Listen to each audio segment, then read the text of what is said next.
ঝড় তুফান যাই থাক, সকালে অফিসে যাওয়াই লাগবে। ঝড় তুফান যাই থাক, অন্ধকার আর বর্ষা নাই, সকলে বাড়িতে বসে ঘুমায়, কিন্তু আমার শ্রমিক ভাইয়ারা এই ঘুমানোর সুযোগ পায় না। সবাই ছুটির দিন ছুটি কাটায়, কিন্তু শ্রমিকরা ছুটি কাটাইতে পারে না। সমস্ত কিছু তারা বিসর্জন দেয় শুধু আমাদেরকে একটু শান্তিতে রাখার জন্য। যদি তারা কলকারখানায় কাজ না করত, পোশাক ফ্যাক্টরিতে কাজ না করত, তাহলে আমরা পোশাক কোথায় পেতাম? আমাদের হয়তো গাছের পাতা দিয়েই থাকা লাগতো, আর নয় চট সালা বস্তা মস্তা দিয়ে থাকা লাগতো। বস্তাও তো পেতাম না, কারণ বস্তাও তো একটা শিল্প, এটাও তো সুতা দিয়ে তৈরি করতে হয়।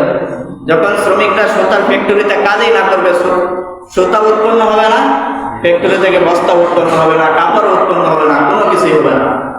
তার মানে আমাদের আদি যুগের মানুষের মতো কলা পাতা, গাছের পাতা, বিভিন্ন গাছের পাতা দিয়ে লজ্জা